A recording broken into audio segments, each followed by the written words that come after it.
Bueno, muy buenas noches, buenas tardes, buenos días, como dice mi compañero, hermano y amigo, el señor Suárez. ¿Cómo estamos todos? Bienvenidos a un nuevo programa de Garra Marcial. ¿Cómo está mi querido amigo, señor Suárez? Muy bueno, muy buenas. Me spoileó el saludo, soy niño. Bueno, muy buenos días, buenas tardes, buenas noches, según donde nos estén viendo. Hoy con invitado de lujo, como estamos acostumbrados, pero el plus, que lo hablábamos recién antes de arrancar la transmisión, hoy estamos los tres con el mate, así que un programa bien uruguayo. Salute por ahí y bueno, ya de lleno con el programa. Vamos a presentar al invitado, al señor Wilfredo Gallero, y como saben que es costumbre mía, yo no hago presentaciones, sino dejo que cada uno hable de sí mismo. ¿Y quién es el señor Wilfredo Gallero? Bueno, buenas noches, tanto para Mario como para John, y bueno, y todos los que nos estén siguiendo. Qué linda pregunta, John, ¿eh? Y uno mismo tiene que hablar bien de uno, eso es lo importante, ¿no? Ni Wilfredo hablar. Gallero es alguien que el 75% de mi vida me he dedicado al tema de las artes marciales, especialmente al tema del taekwondo, si bien he incursionado en algunas otras cosas, pero básicamente el 75% de mi vida he hecho taekwondo. Y bueno, he pasado por algunos estilos diferentes. Mi base fue por el taekwondo ITF, y en el cual hoy actualmente, eh, hace 16 años, volvimos nuevamente al taekwondo ITF. Así que bueno, lo hacemos medio polémico hoy, ¿no? Me imagino que ustedes van a hacer preguntas interesantes. Pero bien, bien, qué buena presentación. Así que tenemos un embajador del taekwondo aquí en Uruguay, del taekwondo ITF sobre todo. Y nos contaba también de algún paso por otras artes marciales, pero ya se viene seguramente Segnini con alguna otra pregunta. Vamos a ver si lo hacemos polémico, vamos a ver si lo ponemos más picante en el cordón del programa. Bueno, los comienzos míos fueron por la década del 80, para ser más exacto, finales del 85, principios del año 86. Yo practicaba en ese momento otros deportes, como cualquier uruguayo que le ha intentado pegarle a lo redondo. Hablando de lo redondo, vamos a darle unas felicitaciones a la gente de color rojo que bien que se salieron campeones de la apertura. Tengo algunos amigos que están medio mal de corazón, pero bueno, vio cómo es la clásica uruguayo, cuando a otro le va mal, uno disfruta. Que la parte divertida del fútbol es esta, pero volviendo un poquito al tema del taekwondo, muchos en décadas anteriores se motivaron con la práctica de las artes marciales, que creo que Hollywood ha hecho un aporte impresionante. En algún momento fue Bruce Lee. A mí realmente Bruce Lee, si bien lo entendí a Bruce Lee cuando empecé a practicar artes marciales, pero antes no me gustaba la película de Oriente, no, para nada. La única película que vi fue la de Kung Fu, la de David Carradine, porque me gustó el aspecto filosófico que dejaron como enseñanza. Y bueno, mi comienzo fue buscando Kung Fu. La verdad, se imagina que en los años 80 Kung Fu en Uruguay era muy difícil encontrar.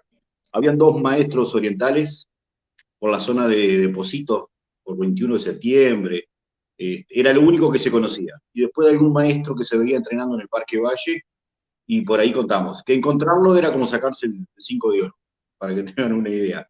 En aquella época no había, para la gente joven, no había cómo googlearlo, eh, no había WhatsApp, los teléfonos todavía había que discarlo con... Ustedes son gente joven, ¿no? Estoy hablando de la gente que tiene más de medio siglo, como el caso mío, no se me hagan los veteranos ahora. No, yo no sé de lo que está hablando, yo estoy escuchando historia, ahí es Segnini el que le hace el do. Yo sí me voy a hacer el joven. Está bien. Yo había tenido un accidente deportivo entrenando, en la cual me hice un esguince muy importante de tobillo. No recuerdo bien la edad que tenía, tendría 14, 15 años, en la cual la recuperación me llevó bastante tiempo. Fue una de las primeras y grandes y únicas lesiones que tuve jugando al fútbol o intentando jugar. Cuando estuve en ese tiempo de recuperación, que no podía jugar, empecé a buscar un gimnasio para hacer una recuperación. Ya en esa época se había leído, yo era muy del tema de la lectura, todo lo que era, consumía muchos libros, muchas revistas de artes marciales, que lamentablemente la gente joven hoy no la conoce, el judo, karate, que venía de Argentina, uno las encargaba, mundo marcial, Randori también era una vieja marca de protectores de artes marciales que había y que consumía. Cuando viajábamos a Argentina, alguna cosa de esa traía. Entonces, decía que las recuperaciones que había era importante hacerla con la parte de un gimnasio de musculación, de aparato. Ahí justo había un profesor que daba Kung Fu y la primera clase que voy a ver, porque justamente me enteré cuando empecé a hacer aparatos, lo vi, subí a la sala para verlo, si bien caminaba con bastante dificultad, porque me llevó varios meses recuperar esa lesión de 15 de tobillo. Lo primero que lo veo es pegándose con el tobillo, con el tobillo a una columna, explicaba una técnica milenaria. Este relato estaría más para el otro programa que hacen ustedes, ¿no? El que, recuérdenme el nombre del programa que hacen cuando, o capaz son otros personajes, no son ustedes, ¿no? El show de Jimmy Gómez. El que a veces buscan algunos profesores que de dudosa trascendencia. La verdad que cuando lo veo a este profesor de Kung Fu pegarle con el tobillo a la columna, se podrán imaginar la reacción que tuve, totalmente negativa, ¿no? Y bueno, volví a mi sala de aparato, dije, no, yo había adorado las películas de Kung Fu y viendo esto, la verdad, me parecía, no sé, era atroz, totalmente. En ese momento sigo, entonces un compañero en la sala de aparato me dice, no, no, dice, pero acá tenés que venirlo de Jimmy Gómez, ahí está, me había olvidado, Jimmy Gómez. John se quedó pensando, ¿eh?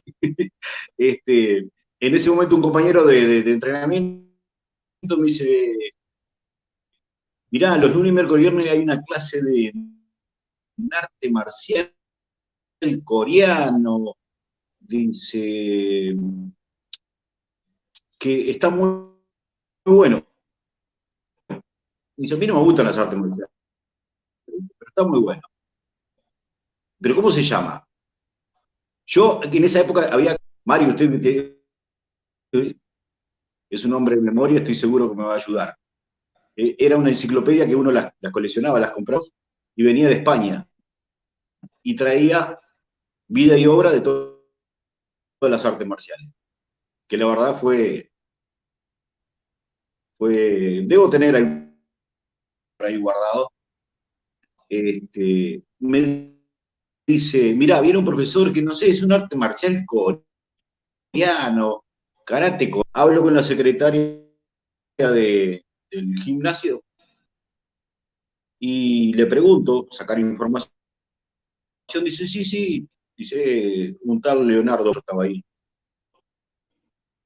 primero.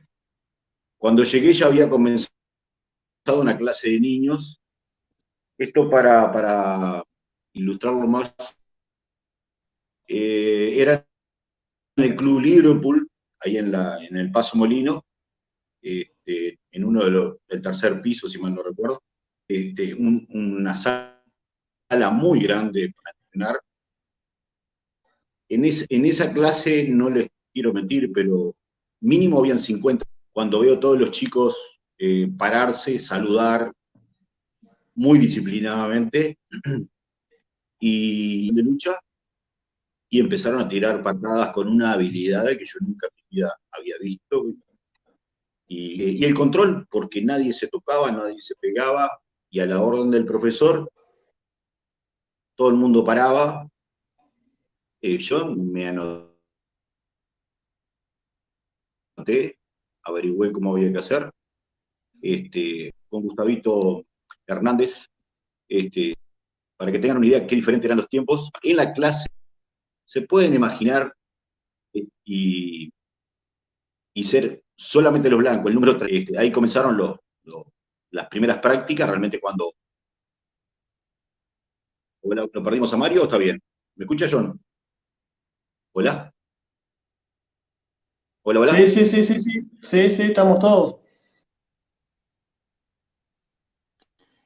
Estamos con un A ver, delay, estamos Mario con me un da como... delay de unos segundos A ver. con Chamonix. Bueno, les sigo contando. Creo Ahí que va. estamos conectados. ¿Está todo bien? Bien.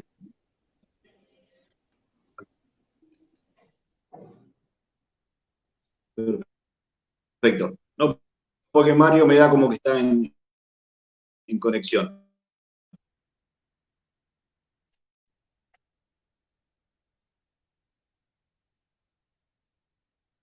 Bueno, ahí comenzamos las prácticas. Empecé a avanzar, avanzar, avanzar. Eh, Creo que año 88, 89. Antiguamente se venía para hacer de cinturón blanco a cinturón negro, llevaba casi 8 años. En ese momento la ITF recién había ingresado al Uruguay. Yo agarré un poquito el cambio del que el profesor Pior en ese momento había dejado WTF y ya había comenzado a practicar ITF. Eh, este, en el tiempo ya la generación mía nos llevó 3 años y medio, 4, llegar a cinturón negro, pero los antiguos cinturones negros llevaban 7, 8 años. Era lo primero lo que uno escuchaba era eso, que era el tiempo que llevaba. En el momento cuando escuché eso, realmente me llamó la atención el tiempo que había que entrenar.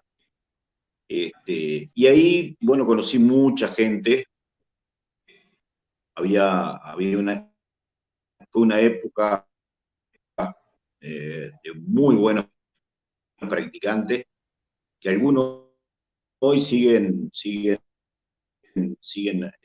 activos. De los que más recuerdo hoy es el Sabonín Rafael Ventura también, hoy sexto dan, que cuando yo empecé a practicar, yo cinturón negro y yo creo que era cinturón amarillo, verde, una cosa así. Y bueno, que es uno de los legendarios que hoy sigue muy, muy activo. Después si hay algún otro que sigue en práctica, bueno, que me perdone, pero la memoria no es mi fuerte de todo.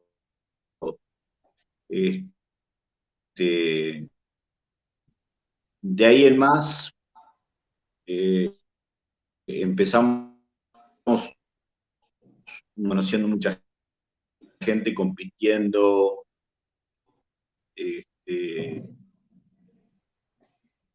teniendo los primeros seminarios internacionales. En aquel momento la ITF estaba en plena evolución en Sudamérica, inclusive el creador de Taekwondo, el general Choi Hong-Hee,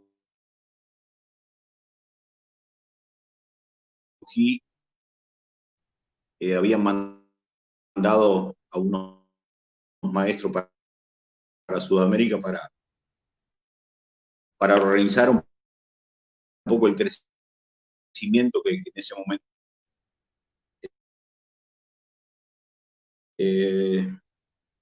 Primero se compitió mucho a nivel nacional, habían eventos que realmente eran, en vez de protegernos, creo que nos lastimaban más. Fíjate quién le pega más al otro, el taekwondo, el judo, no llamaba karateka a todo el mundo.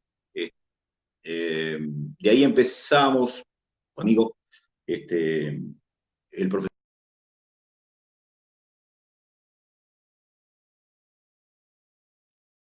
Se hicieron muy populares las. Vamos a hacer un pequeño corte, Sabonín Callero, a ver si puede salir y volver a entrar. En el cual nosotros seguíamos compitiendo y lo usábamos para entrenarnos. Ya como cinturón de color habíamos participado, si mal no recuerdo, como cinturón azul. Habíamos participado en los primeros torneos en Argentina. Y ahí vimos una abismal diferencia entre lo que era Argentina, la gran. Si me deja seguir hablando, yo puedo estar toda la noche contando mi historia. No, es que está saliendo entrecortado. De práctica. Me gustaría que de repente fueran metiendo el cuchón. A Mario no lo veo en la pantalla. ¿No? Se ve que no me escucha a mí, Suárez. Estamos con delay. A ver si te escucha a vos. Sabonín Callero, estamos teniendo unos problemas con la transmisión. Me parece que si pudiera salir y volver a entrar. Bien. Acá vamos a estar esperándolo gustosamente. De paso mandamos saludos acá a Mauricio Díaz, que nos dice buenas noches, Sabonín, se entrecorta. Bueno, ahí vamos a ver si lo solucionamos ese problema. Ahora lo tengo a Mario en pantalla. Ahí va. ¿Se anima a cortar y volver a entrar, Sabonín? Lo intentamos. ¿A entrar de vuelta por ese enlace? Ahí va. Sin duda una historia, una rica historia de Sabonín Calleros. Recién creo que llegamos al año 89, 90 en su historia personal y yo no había nacido todavía. Nos acercamos al año 91, 92, donde yo arranqué recién ahí. Así que... Y aparte jugosa. Recordemos que en esa época, después lo vamos a hablar con Sabonín Cayero, esa época era el furor del taekwondo en Uruguay, había, no sé, como 60 escuelas en Montevideo de taekwondo, era un disparate la cantidad de escuelas que había. Ahora vamos a hablarlo con él. ¿Año 90 estamos hablando? Año 90. Ahora sí, a ver si lo escuchamos mejor. Bien, yo lo escucho bárbaro. ¿Ustedes me escuchan bien? Ahora sí, perfecto. Perfecto. Perfecto. Bien, perfecto. Acá Ahí estamos, año tipo 89, 90. Uh-huh. Sí, recién hacíamos ese raconto y yo decía que en esa época estaba naciendo recién, así que me voy a ir poniendo a tono a partir de ahí. Entonces ahí empezamos. Bueno, año 89-90 fue los primeros, en realidad empezamos a partir del 88 a viajar a Argentina a competir y bueno, vimos una gran diferencia y algunos cursos también ya empezamos a participar y nos empezamos a dar cuenta que en la parte deportiva, que personalmente fue una de las cosas que primero me atrapó, si bien venía con la idea de todo lo filosófico y todo lo que había visto en películas, me di Sí, cuenta que en la parte ahí, deportiva, ahí sí me permite, Sabonín, hace rato que tengo en la yo lo escucho cabeza, bien.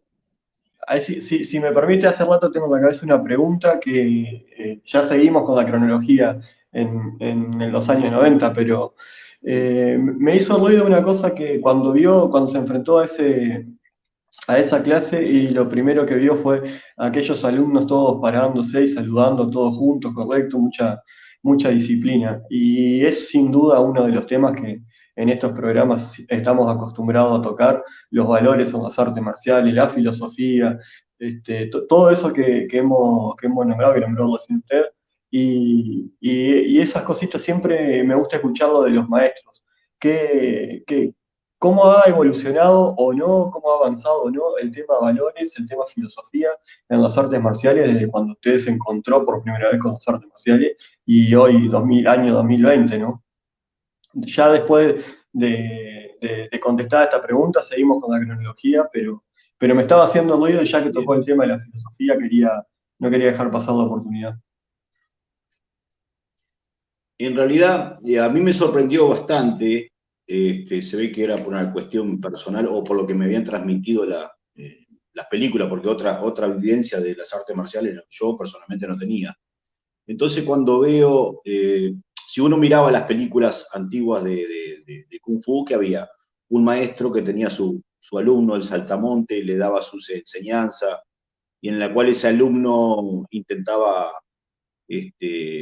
entender el mensaje filosófico que ese maestro le daba, ¿no? Por qué había que comportarse bien, por qué había que entrenar duro, cuáles eran los beneficios de tener un cuerpo y una mente entrenada en ese aspecto, ¿no? Entonces, cuando yo veo esa primera clase, me hizo como acordar, como el templo de Shaolin, todo el mundo acatando la orden de un maestro, de un profesor, haciéndolo de una forma totalmente al instante de cada orden, y cuando ese profesor decía sin contacto, era sin contacto, y cuando realmente alguien no lo respetaba, ese profesor detenía la clase, hacía hincapié en ese detalle, y en ese momento, por lo menos yo después lo fui descubriendo, porque uno cuando no tiene conocimiento previo de algo, la primera enseñanza o primero que encuentra, le sirve como referencia. Después cuando tiene la posibilidad de compararlo, este, en el maestro Petaca o Priore, uno encontraba a alguien que tenía una capacidad de liderazgo muy importante y a la hora de comunicar podía utilizar todas las herramientas que uno, si en lo visual, en lo auditivo, no le quedaba claro, él tenía la capacidad de hacerlo entender. Este, herramientas le sobraban en ese aspecto. Y entonces uno veía a todo el mundo alineados, había como una cosa ceremonial cuando estaba en la clase, todo el mundo sentado afuera, viendo en orden. Nosotros fuimos aprendiendo en la entrada del Club Liverpool estaba el piso de entrenamiento y se accedía a través de una escalera, como cualquier edificio. Y todos esperábamos religiosamente el horario nuestro, sentadito en los escalones, esperando que terminaran los niños para entrar el grupo de jóvenes y adultos, ¿no? Y le digo, en esa época éramos más de 80 practicantes. Entonces, eh, me pareció que el tema de la disciplina, digo, tenía la capacidad del taekwondo en ese aspecto de hacer una disciplina que no era rígida, sino que realmente era un protocolo para todo el mundo, desde la forma de saludarnos como artista marcial. Entonces, en ese momento nos quedó claro que nosotros éramos taekwondistas dentro y fuera del doyan, del lugar de práctica. Y cuando uno realmente lo hacía natural, y en ese momento Priori daba esa muy buena imagen de profesor que decía lo que hacía y bueno, y todos nosotros obviamente lo fuimos transmitiendo y entendiendo de esa manera, ¿no?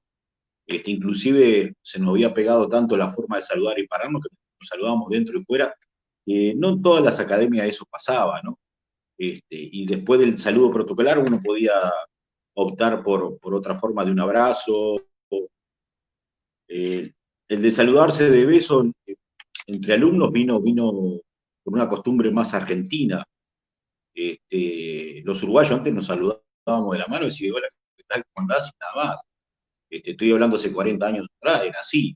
No se olviden que en esa época recién habíamos salido de una dictadura y el régimen todavía se sentía, todos los aspectos. Y el contestar sí señor, no era problema. Si bien en el taekwondo ITF, en vez de decir sí señor o no señor, se dice sí sabonín o sí sabón, pero el taekwondo viene de una estructura militar bien importante. O sea, el general Choi lo desarrolló dentro del ejército. En épocas de guerra, él tuvo grupos y después de que la guerra entre Corea y Japón termina, él sigue desarrollando el taekwondo. La guerra en Corea y Japón termina en 1945 y del 45 al 55 es el tiempo, esos 10 años que él desarrolla el nombre del taekwondo y empieza a desarrollar un sistema de arte marcial coreano. Es una de las cosas que él tuvo como misión de reestructurar todo lo que Japón había tirado. Obviamente Japón cuando invadió Corea lo invadió y también trató de quitarle las costumbres, las tradiciones, ¿no? Entonces, el general Choi trató con el arte marcial de recuperar el orgullo del pueblo coreano, ¿no? Cada forma, cada tool rememora un hecho histórico, ¿no? Entonces, creo que también en el mundo porque hoy de repente serían otras formas de desarrollar un arte marcial así. Si bien hoy tenemos la posibilidad de la comunicación, que es una de las cosas que este siglo ha avanzado muchísimo, pero él tuvo que desarrollar un arte marcial en el momento que no había la capacidad de trasladarse de un lugar al otro a cada parte del mundo y no había la comunicación que hay hoy día, ¿no? Él lo hizo a través de los viajes, de la capacitación que hizo en todos los países, y también lo hizo a través de escribiendo una enciclopedia con más de 5.000 páginas, que deja un tesoro inigualable, porque todos los profesores de ITF consultamos, es nuestra Biblia. Entonces me parece que por ese lado, para nosotros estaba muy claro cuál era el protocolo que teníamos que seguir dentro de clase y fuera también. Después que algunas escuelas lo respetaron o no, bueno, después con el tiempo todo se fue flexibilizando, para bien y para mal en otras cosas. Cada cosa fue en su digamos, en su término justo, cada profesor tuvo su librito para distribuirlo, pero en ese momento no había muchos profesores en Uruguay. Hoy hablaba con un colega y hablábamos y decíamos, che, en aquella época de los 80 habían 5 o 6 academias de taekwondo. Hoy en Uruguay hay un montón estadístico bien interesante. Entonces, la posibilidad que se dio en los 80 hoy es muy, muy difícil encontrar una academia. Y hoy los profesores, a mi entender, tienen mejores herramientas que cuando nosotros empezamos a dar clases. Hoy hay material, si lo quieren buscar con la biografía de cada arte marcial, la tienen, hay libros, hay internet, hay videos, de esta misma forma que tenemos esta charla, la podemos tener con nuestros alumnos, con nuestros instructores, sea a la distancia que sea, o con nuestros maestros. Entonces, antiguamente las comunicaciones eran totalmente diferentes a lo que están. El que no lo vivió esto realmente, no sé si lo puede vivenciar, no sé, está muy complicada. La pregunta, o me fui demasiado yo, sigo con la cronología, dígame usted. No, todo aporta Sigo. y todo suma, Sabonín, siempre, todo aporta y todo suma. Ahí, yo de ahí, de lo que acaba de decir ahora, tengo 150 preguntas más también, pero vamos a darle la chance ahí a Zainini, que seguro tiene algún comentario y alguna pregunta también para el Sabonín Calleros. Vamos a leer algunos comentarios. Bueno, acá había un saludo. Buenas noches, Sabonín. Mauricio Díaz nos mandaba saludos. Un saludo, Maestro Mauricio. Costa desde México nos dice. Maestro Costa desde México. Saludos de México. Siempre es un honor y un gusto escuchar hablar de nuestro gremio. Alimenta, nos dice. Mauricio Simone nos dice saludos. Master Wilfredo Callero. Y nos dice Masterclass, nos dice Masterchef, Masterclass. Ahí el maestro Acosta dice el general Choi, eterno enemigo e inquisidor de Quan Yanin, Wan Qi, da para largo ese tema, sobre todo en lo político. Sí, me sacó las palabras de la boca al maestro Acosta, porque ahí tenemos una pequeña discrepancia con el origen de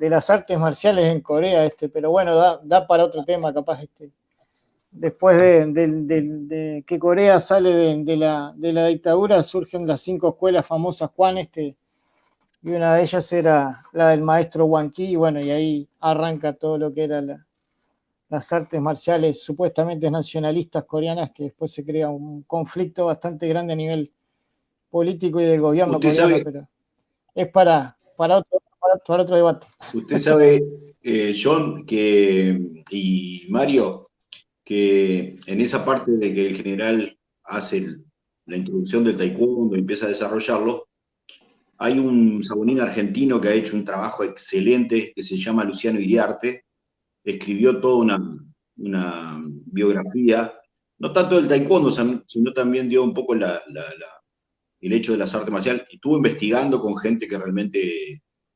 Él es una persona que el día de mañana es alguien muy indicado para indicarlo a un programa. Yo puedo hablar de la formación, me he dedicado más allá al tema de taekwondo, ¿no? El tema interno, como el Tan Sudó, el Hapkido, el Subak, el Sipalki, artes marciales.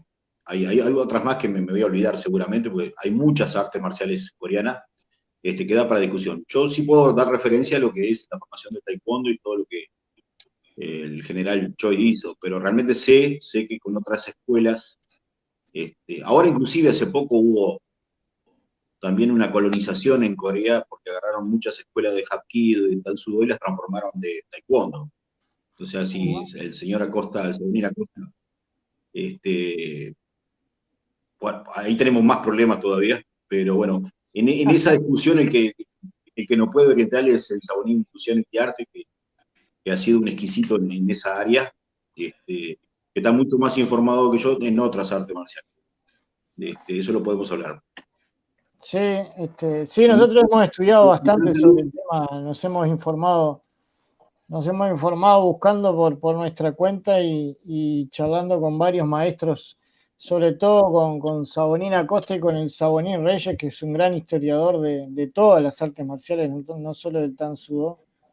y tenemos un programa aquí en Radio Cultural Charrúa, un par de programas que se llama Historia de la Mudo Kwan, que están muy interesantes, les invitamos a que lo vean si quieren, que ahí hablamos un poco de los orígenes de las artes marciales coreanas luego del final de la dictadura, ¿no? Del final de cuando se vuelve Corea independiente y antes también, pero es para otro programa. Le quería consultar sobre qué tal, cómo era esa época dorada acá en Uruguay, porque me acuerdo que hasta antes del problema que tuvimos con el dólar en el año 2002, el taekwondo era un furor acá en Uruguay. Había más de 50 escuelas, creo, seguro. En Montevideo era un gran furor. ¿Y qué tal era esa época? ¿Cómo era esa época del taekwondo furor aquí en Montevideo? Hablando solo de Montevideo, más que nada. Es que solo había Yo en no, Montevideo.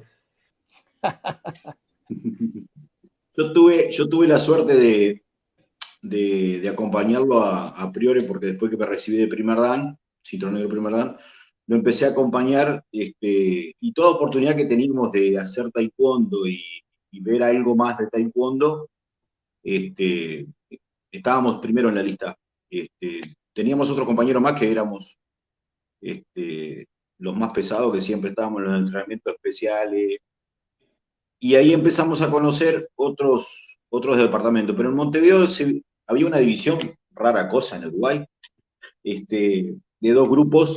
Estaba la Escuela Superior de Taekwondo, que era la escuela que nosotros pertenecíamos, y estaba la Liga Uruguaya de Taekwondo, que ahí la Liga Uruguaya la lideraba el maestro Andrés Rivas, desaparecido hace un par de años atrás, un excelente maestro, técnicamente lo mejor que hubo en esa época.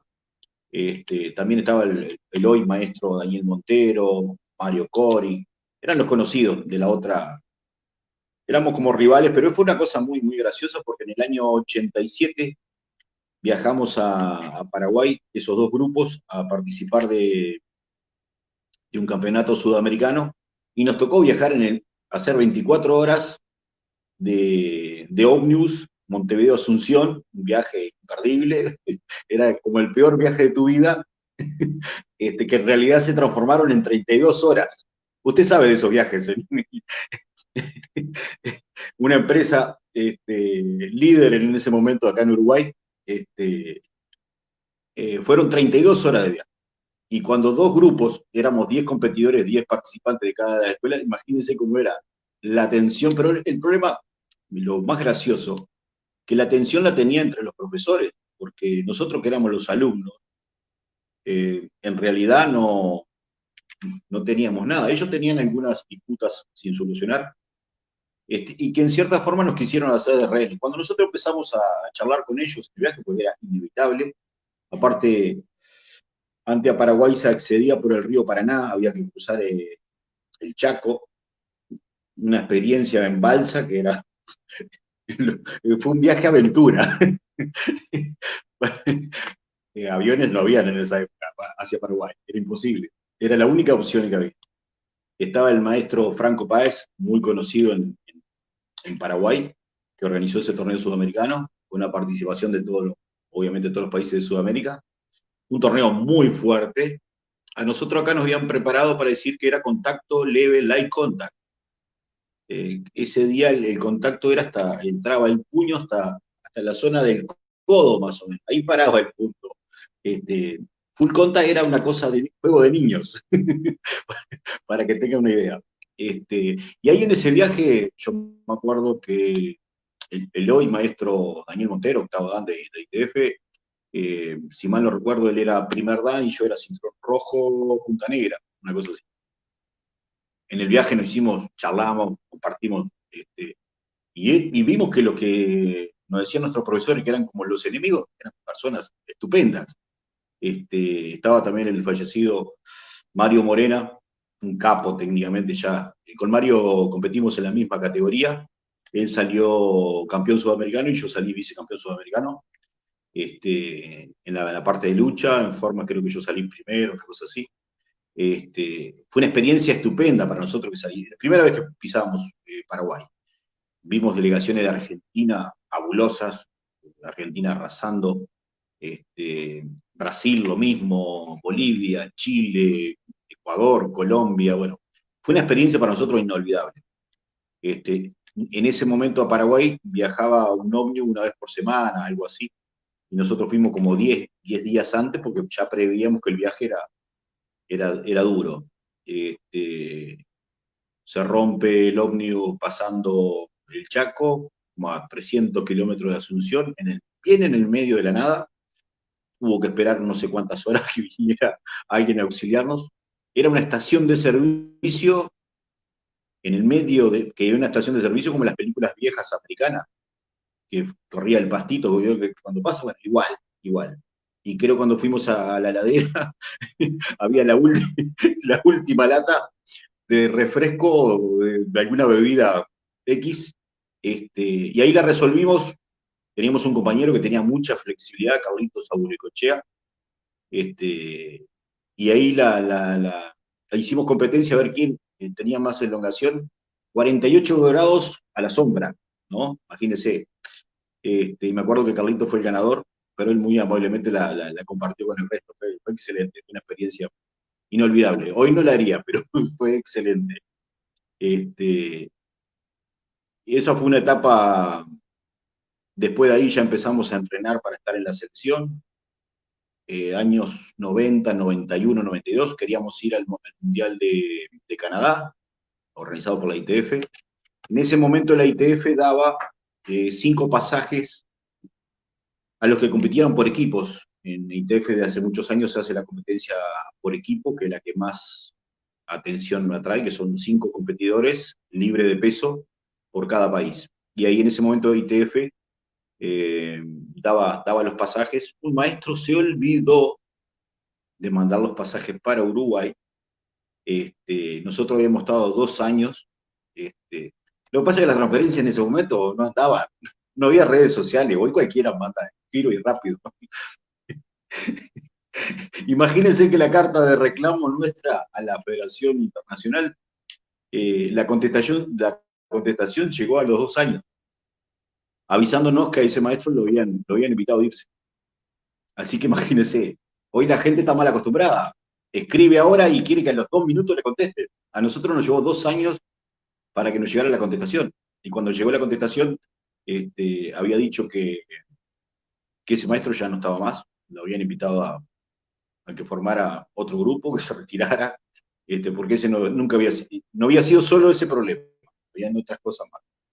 Que había un montón de cartas, como tipo cuando le mandan a Papá Noel, bueno, igual, en esa época.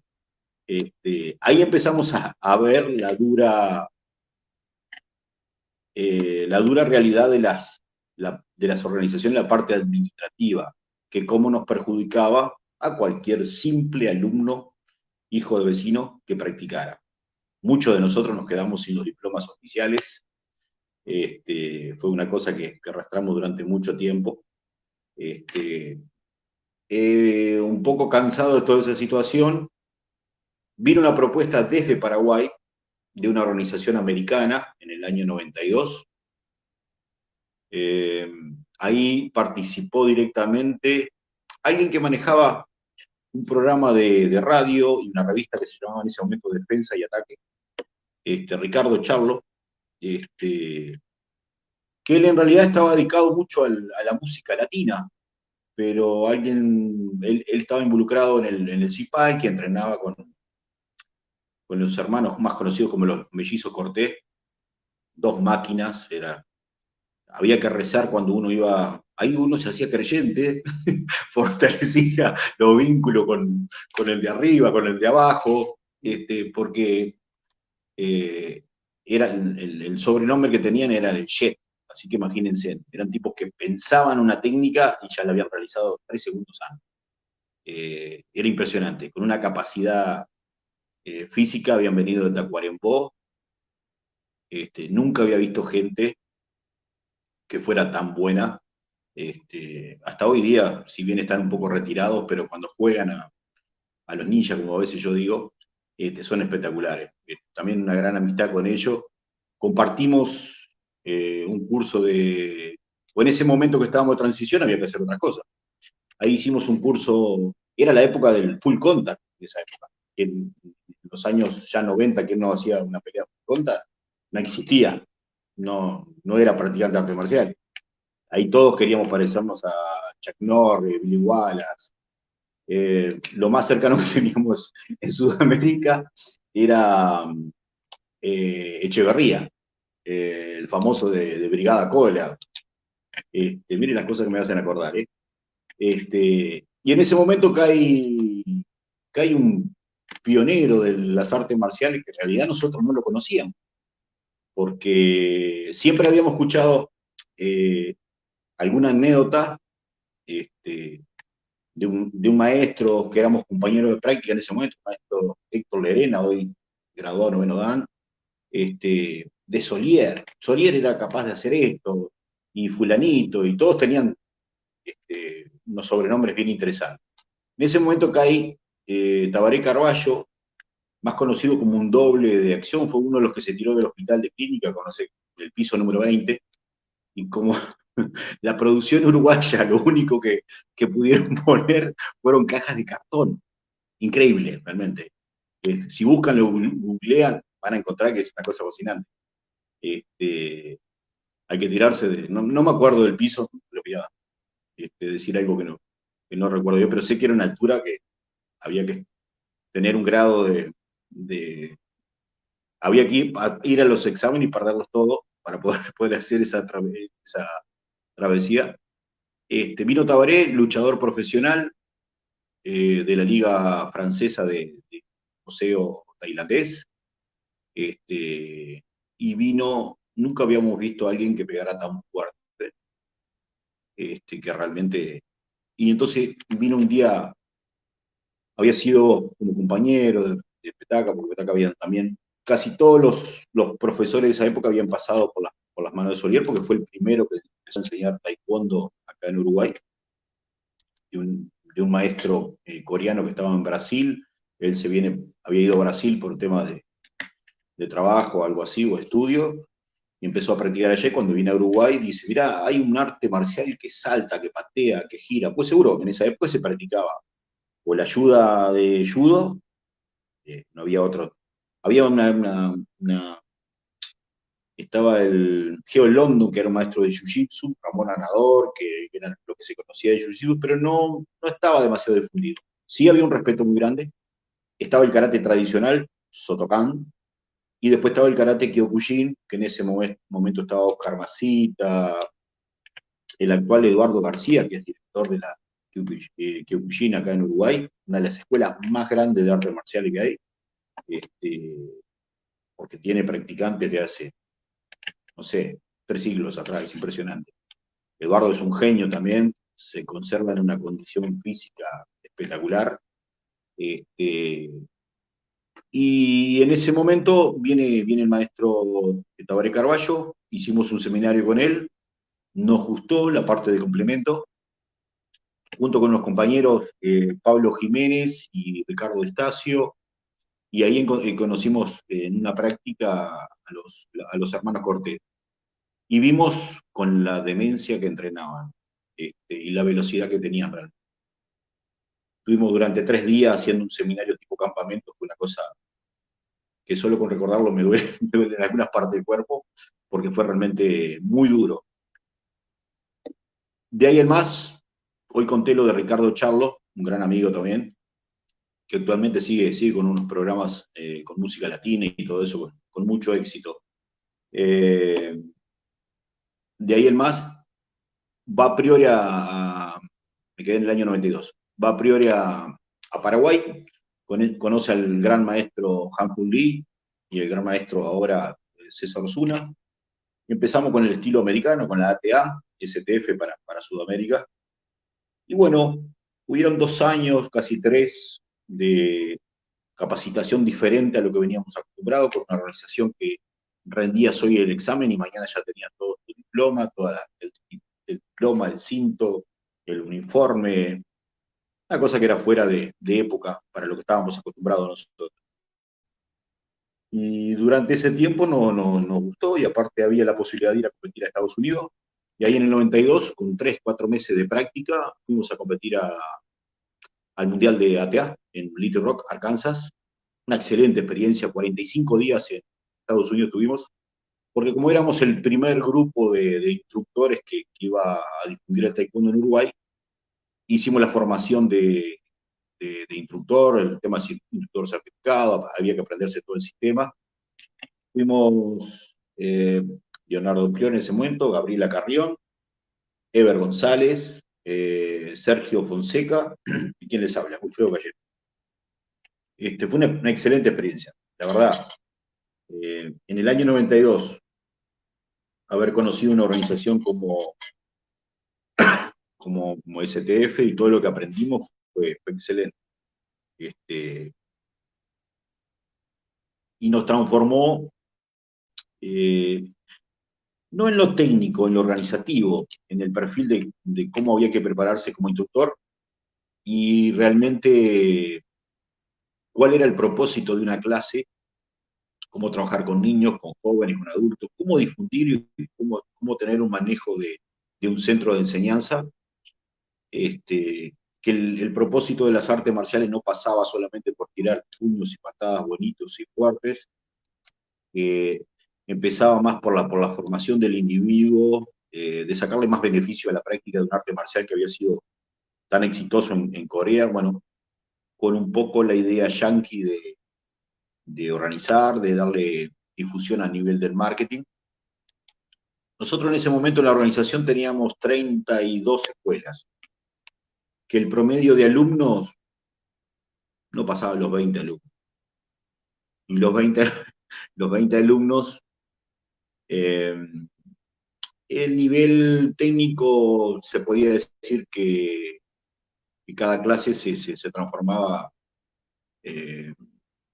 digamos, no había demasiada información como para que el alumno pudiera crecer en otros ámbitos más allá de lo técnico y lo físico.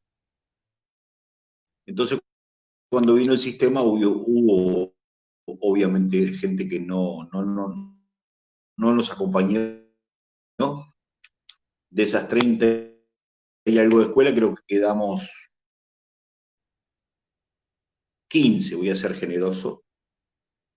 En cuestión de un año y algo, nos transformamos en más de 50 escuelas,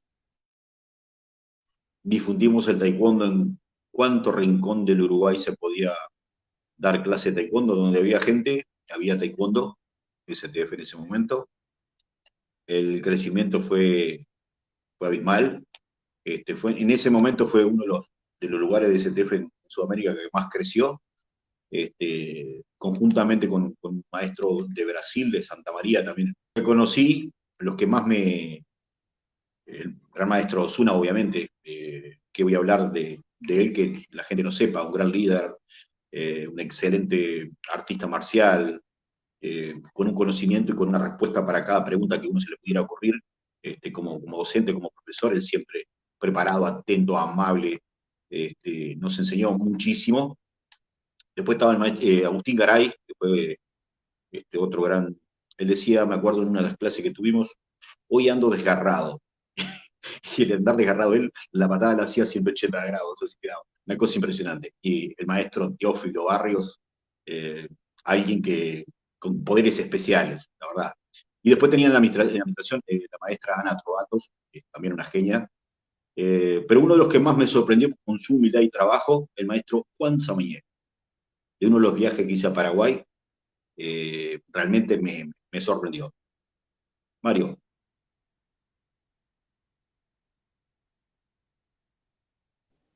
No, vaya un saludo a Ana María Trovato, que también ha fallecido hace unos cuantos años. Un saludo para ella, una excelente persona, la maestra Ana María Trovato. Bueno, tuvimos esa etapa, fue muy interesante. Tuvimos una parte frustrada, donde la historia a veces bonitas que comienzan con mucha fuerza, eh, casi antes de los 3 años que estábamos en el STF. STF tuvo un cambio y fuimos uno de esos campamentos de instructores que se hacían en Asunción o en Foz. La organización en ese momento tomaba un vuelco económico, por lo menos para lo que nosotros habíamos previsto, incalculable. Las licencias de instructor, los school charter pasaban de $30 a costar $5.000, porque se decía que el estudio que había habido en Uruguay, que había mucho crecimiento, había demasiados instructores y habían pocos líderes, jefes de escuela. Entonces la forma de hacer la limpieza así drásticamente se hizo de esa manera. Un grupo decidimos, no sé, Master Priore nos reúne, nos comenta su posición ante esos cambios organizativos y administrativos, y nos invita a participar de una organización netamente nacional, buscando un vínculo con organizaciones internacionales, meramente de capacitación, de alguna graduación de algún maestro y nada más. No seguir fielmente lo que las organizaciones internacionales regían. Dice, bueno, para mí ya está. Muchos de nosotros decidimos acompañarlo. Hay uno de los principios de deber su maestro y un tema de lealtad de seguirlo, en la cual estuvimos 2 años como de prueba. Y bueno, si bien habíamos logrado, un grupo se queda en STF, otro grupo se va. Se divide el grupo, en ese momento también andábamos arriba de las 40 y pico de escuelas, creo que eran 10 o 12. Estos son como los divorcios, ¿no? Había que dividir un grupo de compañeros que en ese momento quedan en STF, Gonzalo Cabrera, hoy maestro, el máster Antonio Rodríguez, Marcelo ¿Quién se queda Feijó. con la casa y quién con el auto? Y no, sí, ahí tuvo un problema, pero habíamos niños entre medios. Se divide, y un grupo, bueno, lo seguimos a priori, a ver qué. Y bueno, la verdad que probamos un tiempo con la PBTC, como se llamó en aquel momento, la Black Belt Taekwondo Center, logrando tener 2 años muy buenos, en la cual habíamos planificado un trabajo. Al hacer un poco el análisis después de los 2 años de trabajo, Maestro Priore decide tomar otras iniciativas, hacer un cambio, en la cual yo en ese momento estaba como vicepresidente de PBTC, y en la cual no estuve de acuerdo, obviamente, y en ese momento empecé a manejar la idea de volver a mis orígenes, ¿no? Entonces, en ese momento yo libero a todos los instructores que tenía en ese momento a cargo mío, y les digo que no sabía bien para qué lado seguir, porque me encontré en esa situación. Lo charlé en ese momento con un amigo mío y aparte alguien muy capaz, que aparte de ser practicante también, fue compañero de muchas horas de trabajo para desarrollar una organización nacional, que fue el licenciado Orlando Aldama, alguien muy preparado en el tema de empresas, de marketing, relaciones públicas, que en esa etapa de BTC fue alguien que nos ayudó muchísimo a darle argumento a la organización, darle contenido. Y en toda esa historia, que no fue menor, le explico mi situación, que yo le digo, mirá, para el lado que está yendo la organización, me parece que no nos condena a un fracaso muy fuerte. Me dice, bueno, organicemos, ¿qué te parece vos que es lo más importante? Le digo, mira, yo quiero hacer una asociación que sea para instructores, que podamos tener algo organizado para los que se quieran formar para ser instructores, darles las herramientas. Dice, ¿y qué soporte? ¿Qué aval internacional lo damos? Digo, mira, yo lo que estoy pensando es con la Federación Internacional. En ese momento la ITF no estaba para ofrecernos y tenernos en cuenta en cualquier propósito. Seguimos trabajando internamente. AIT se forma el 26 de junio de 1997. En ese momento, hace 23 años atrás, en ese momento la primer escuela era el único doyan en el que yo manejaba y daba clases, y después tenía un grupo de cinturones negros que eran alumnos directos, pero ninguno de ellos, en ese momento tenía más de 25 o 30 cinturones negros, si mal no recuerdo, que ninguno de ellos daba clase. era un practicante. Después tenía un grupo de instructores, pero cuando yo decido retirarme, como no tenía nada para ofrecerle, preferí irme solo, porque sabía que esto es un tema que muchos instructores a veces se encuentran, ¿no? Que por tener controversias con su maestro, con su organización, a ustedes lo van a entender muy bien porque cuando dejan una relación y empiezan a trabajar sobre el Tansudo, hay toda una etapa de averiguación, dónde van a ir, qué aval van a tener, porque es peor que comenzar de cero. Porque uno comienza de cero, ahí se anota como alumno y ya arranca. Ahora, cuando uno ya tiene una graduación y después esa graduación, a ver si la revalidan, no la reconoce, a ver si el sistema es diferente. Bueno, yo me pasó todo, si bien había practicado muchos años de ITF, y básicamente de la ITF había estado fuera desde el 92 hasta el 97, eran 5 años, pero en 5 años nosotros hicimos muchas cosas, buenas y de las otras. Entonces, volver a la ITF era complicado. Y, y muchas cosas de las que habíamos aprendido nos impedía volver a la ITF que no habíamos ido. Entonces, teníamos que encontrar una ITF que tuviera la mentalidad o un maestro que coincidiera con lo nuevo que nosotros habíamos aprendido, que considerábamos que en la ITF no, con la ITF que no habíamos ido, mejor dicho, no lo encontrábamos. De ahí empezamos a trabajar, a armar la Asociación Nacional, como cualquier doyan o escuela del mundo, empiezan cinturones blancos, esos cinturones blancos empieza a avanzar. Yo en ese momento ya ostentaba la categoría de quinto dan.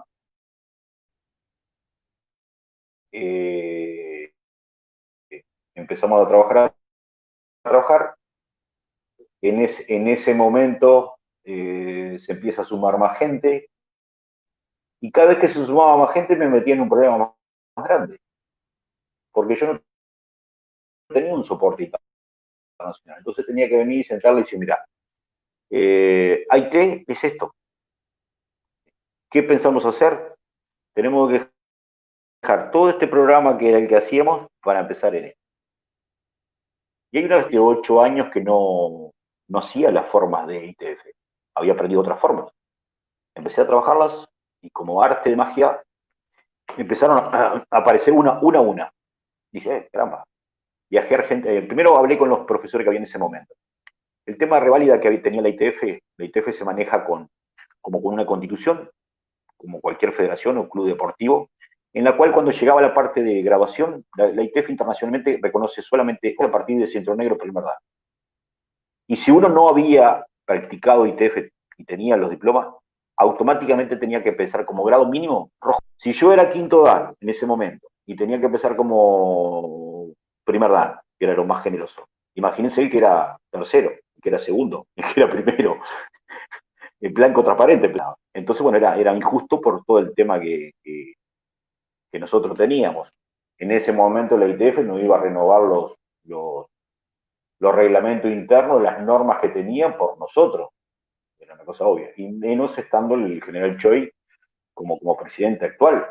Entonces fuimos esperando, nos fuimos organizando, empezamos a aparecernos día a día más, cada curso que podíamos participar, íbamos y participábamos, nos manteníamos actualizados, hasta que llega el año 2000, ya habían pasado 5 años, en el año 2002 fallece el general Choi, en la cual hay un movimiento internacional bien interesante, otra vez el problema a nivel mundial, quien se queda con la casa y el auto y los hijos. Ahí actualmente aparece una triple fractura. Aparecen los herederos naturales, que en ese caso estaba el hijo del general. Voy a tratar de no profundizar esto porque tengo para una vida, si no. Después estaban además de que hay para una vida con esa parte de la historia seguramente, yo creo que estamos entrando en la cronología, sin desmerecer lo ya contado, en una parte muy, muy jugosa que creo bien merece dedicarnos, pero Sabonín Callero, estamos llegando al final y me gustaría realmente dedicarle el tiempo que eso merece. Y me voy a comprometer acá al productor del programa y decir que da para una segunda edición de la entrevista con el Sabonín Callero. Soy Nini. Ya lo Está comprometo perfecto. ahí Sí, sí, por públicamente. No le supuesto, queda otra nos decirle sí. queda un montón de material. Le voy a mandar saluditos antes, saludos, Master, Escuela que Bike. Alejandro Ferreira, manda saludos. Un gran alumno, un gran alumno. Acá nos manda unos saludos con las manitos Sergio Caldas. Miren, van apareciendo mis profesores. Saludos al Sergio, maestro Caldas. antiguo, saludo igual. Bueno, yo también supe ser alumno del maestro Callero, anduve alguna que otra vez por una escuelita que él Por tenía el en una ya. galería, allá en 18 de julio, Tacuarembó, así que 18 y Tacuarembó. por ahí Muy anduvimos, cierto. siempre Allá anduve por la zona. por el 2000 fue Mario. Sí, por ahí. Es Y cierto. bueno, y ese 2002 fue también la crisis de los dólares, ¿no? Una crisis que mató un montón de Sí, escuelas sí, acá sí. y creo que es una etapa que está buenísima charlarla y da para otro programa más, y la verdad.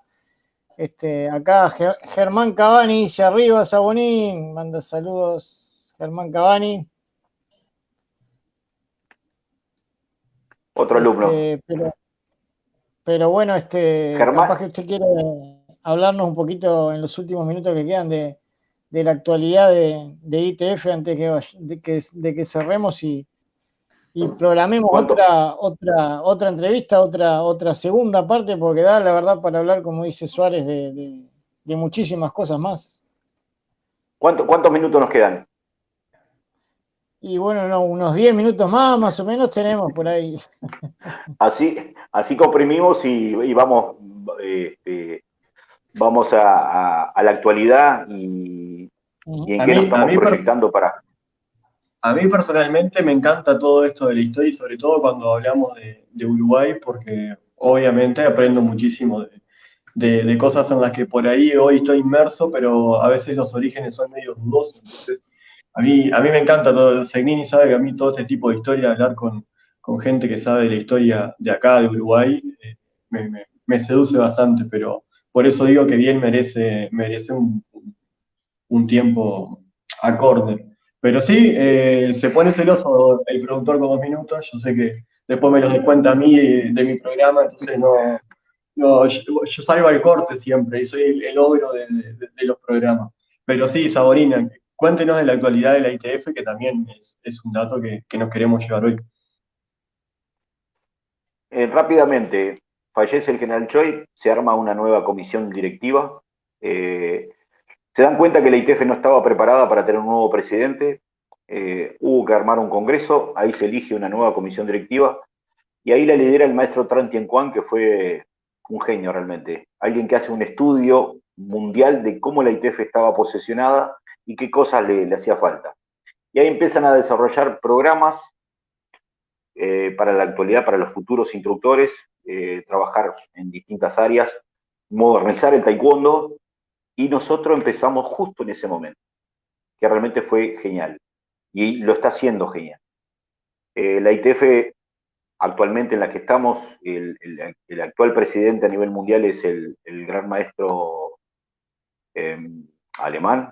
Ay, estoy con un bache bien importante. Weiler, Paul Weiler, ahí va. Quise recordarme todos los presidentes, pero vamos a ir al último, que es el que más interesa.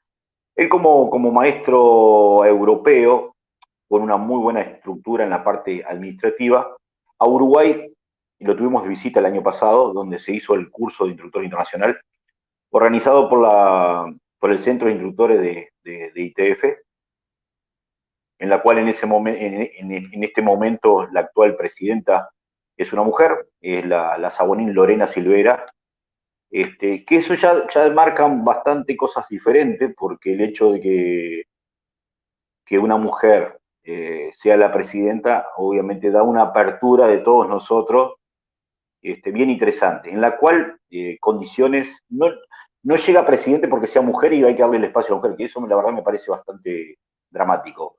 Ella llega a ser presidente, si bien el anterior presidente renuncia y ella como vicepresidente queda al cargo.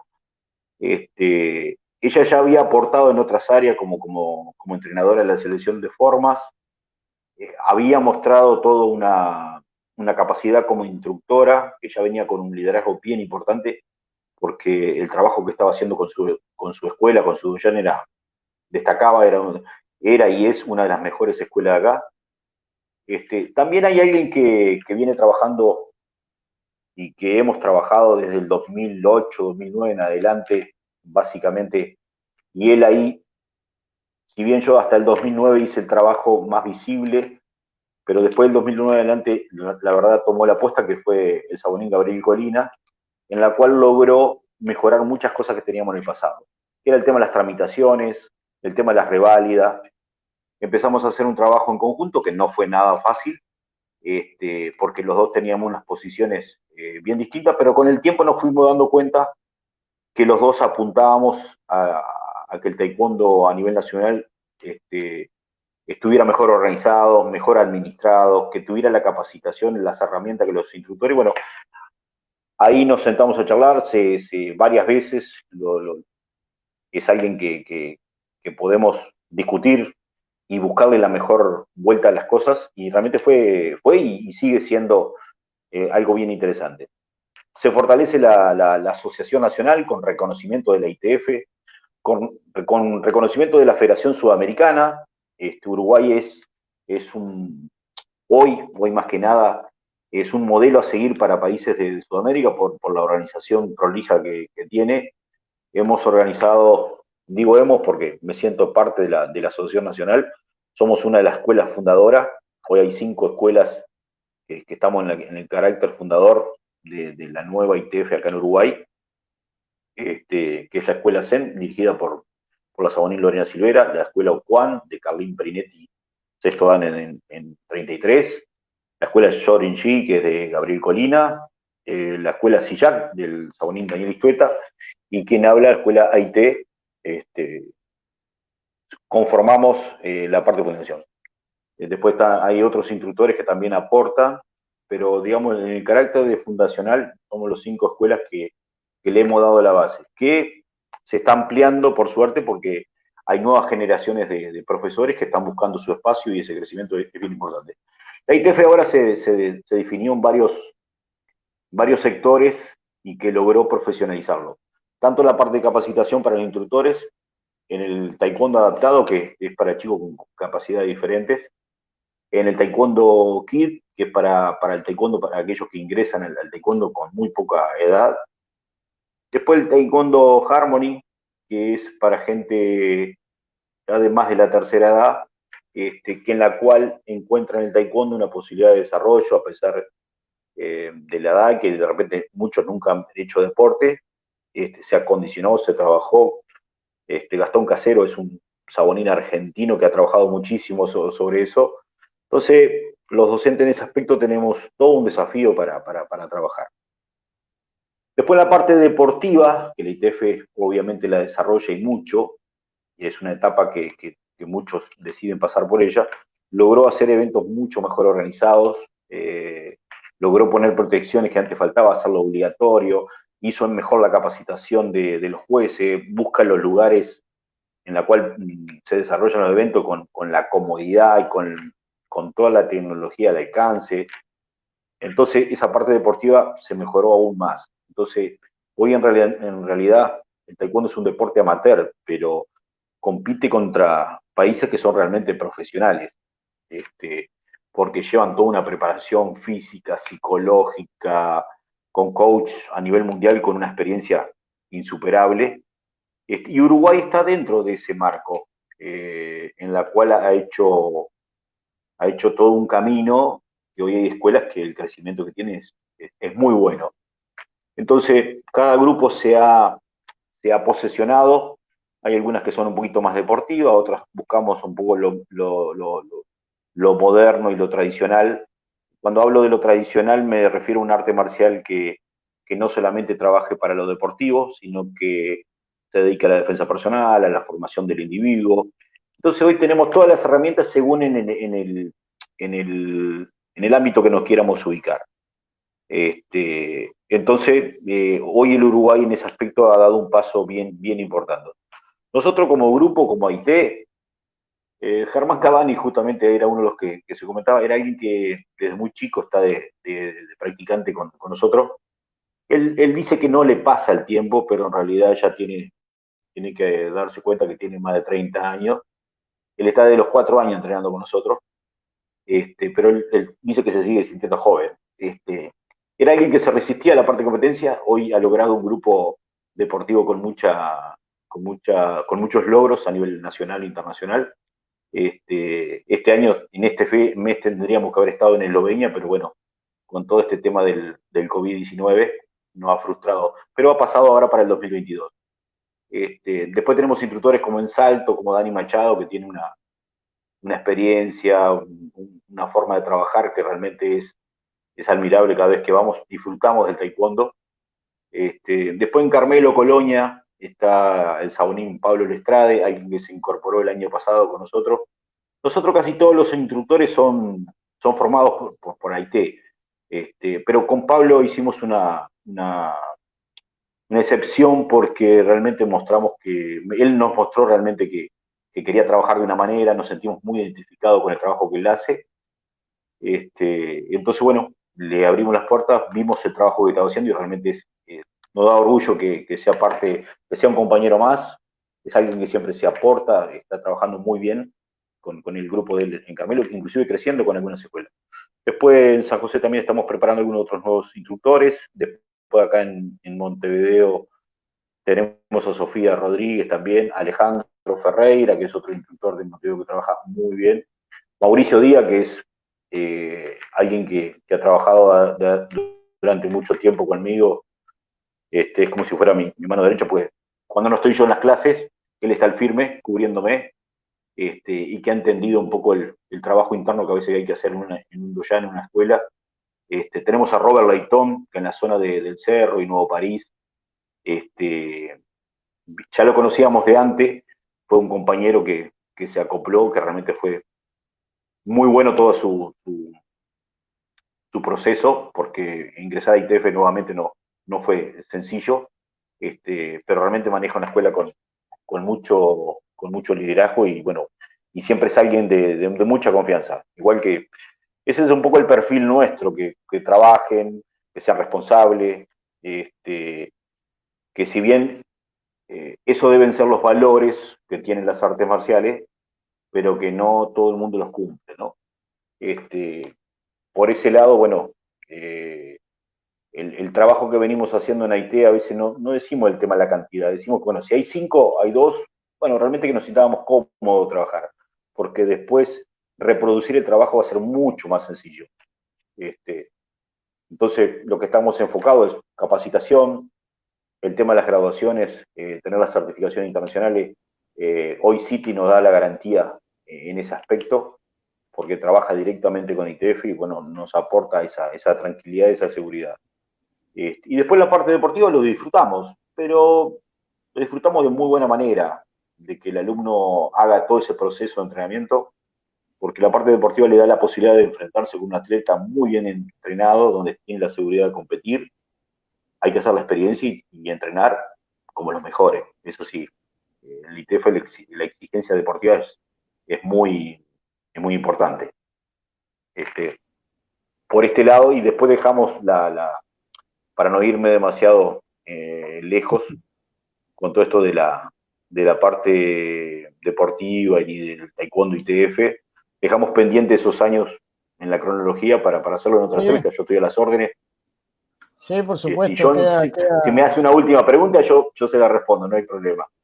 Queda pendiente eso. Vamos con algunos saluditos acá de Germán Cavani, justamente nos decía Wilfredo Callero, lo queremos como séptimo dan, se lo merece ya mismo, dice.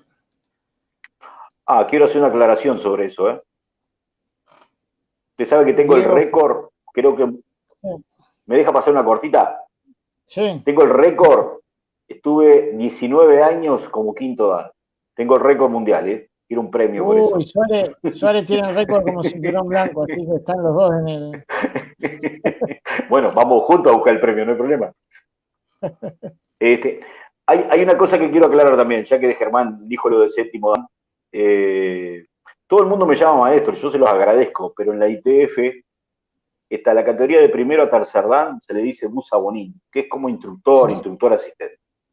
De cuarto a sexto se le dice sabonín, que vendría a ser como instructor mayor o profesor. En la categoría séptimo y octavo dan, que es sagionín, vendría a ser maestro. Y la categoría de noveno dan, que es sejón, que es gran maestro. Yo les acepto, no tengo problema que me digan maestro, me siento, ya me voy acostumbrando el día que me toque. Pero todavía me faltan como 2 años para hacer. Sí, y después que mi maestro. Nosotros Mi actual maestro hoy es la definición de maestro la entendemos por otro punto de vista, no por el tema de rango, sino por gente que transmite su conocimiento. Por eso para nosotros son todos maestros. Como nosotros somos maestros entre nosotros, llamamos maestros también a esas personas que tienen ese conocimiento, sin importar el rango que tengan, porque nosotros llamamos maestro hasta un primer dan también, como es el caso de Suárez, que también es un maestro. Así que ahí nosotros vemos la definición de maestro por ese lado, no por el lado del rango. Mire, está bueno. Señor Suárez, que iba a decir algo. Es la explicación más linda que he sentido. Sí, quiero mandarle un. Si me dejan. Déjame pasar un saludo.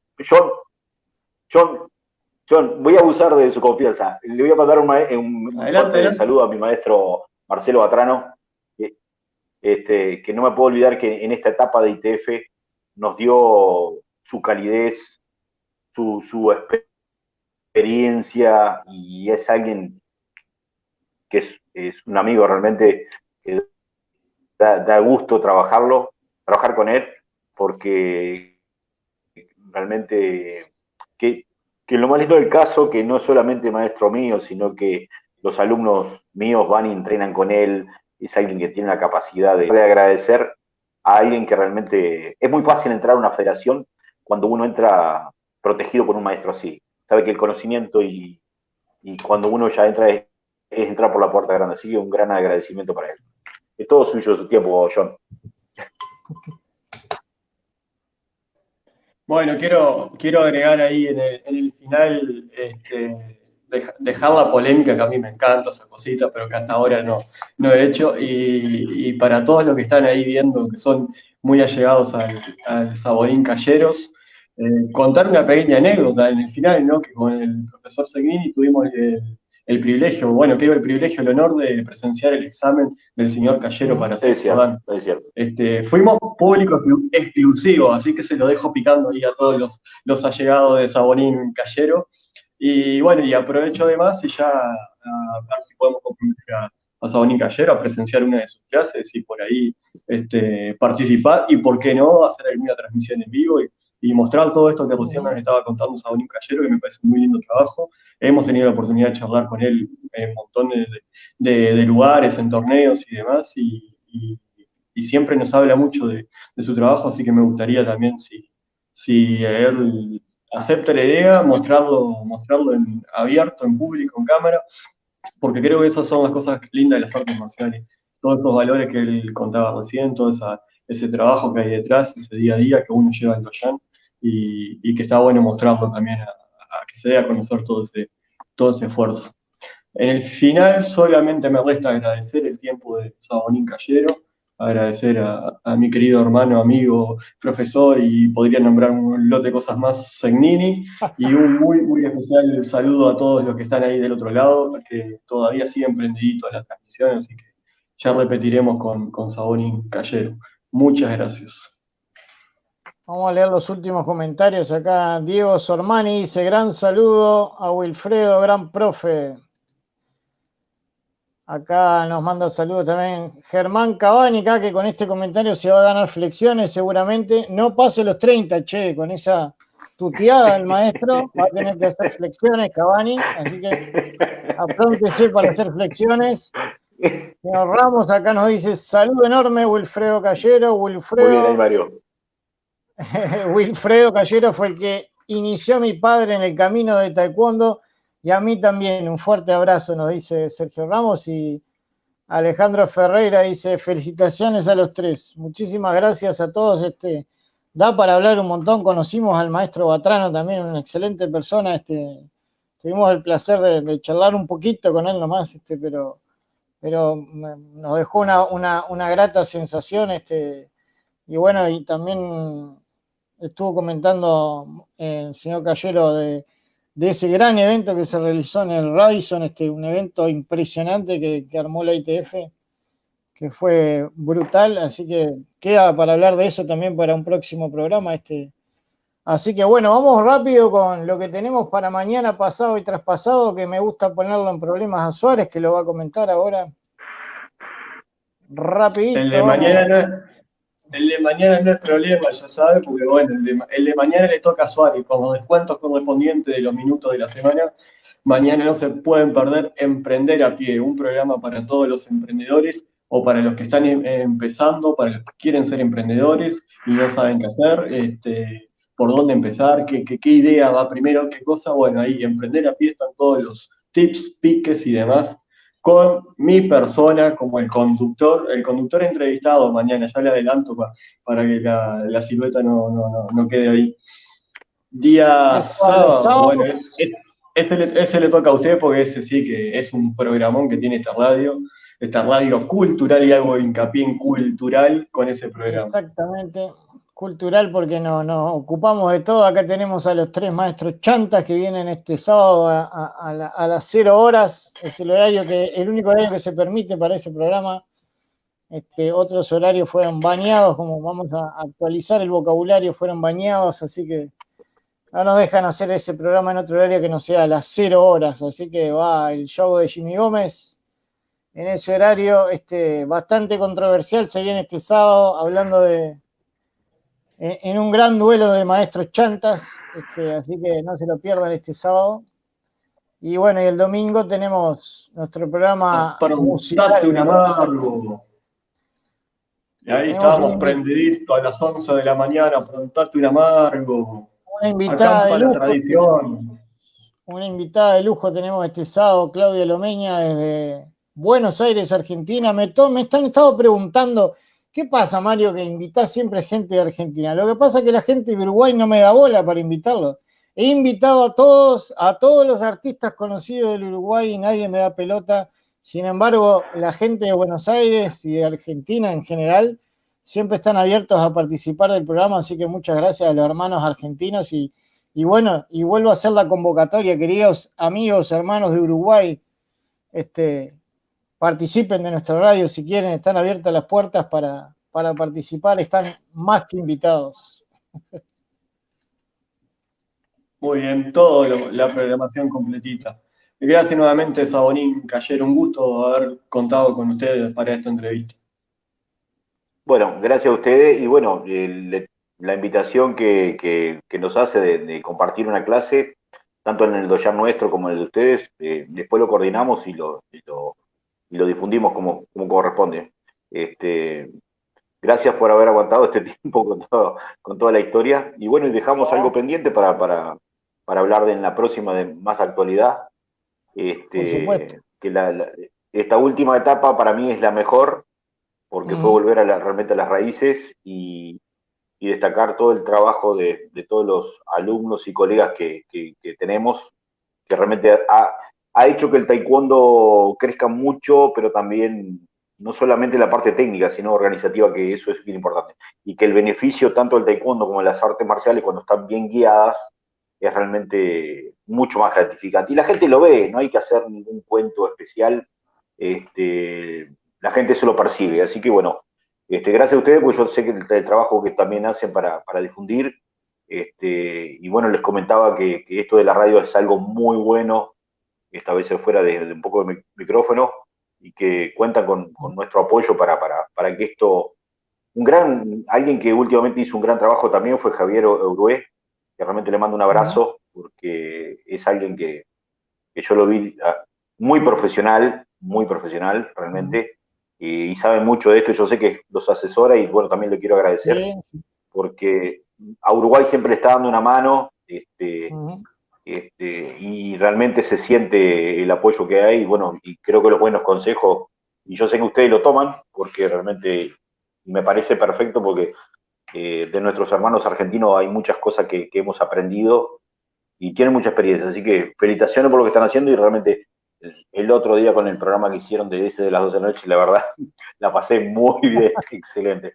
Un gran abrazo al Sabonín Acosta, quiero agradecerle porque la verdad, cuando él daba los puntos de vista, realmente yo no es que estuviera discutiendo con él, sino que realmente tenía una visión diferente de las cosas, que está bueno. Y aparte admiro porque es gente que tiene mucha, mucha experiencia, y esto es lo que realmente aporta, es que marca el camino de las cosas que realmente que están bien y que están mal. Y hay que, el taekwondo como principio tiene la integridad.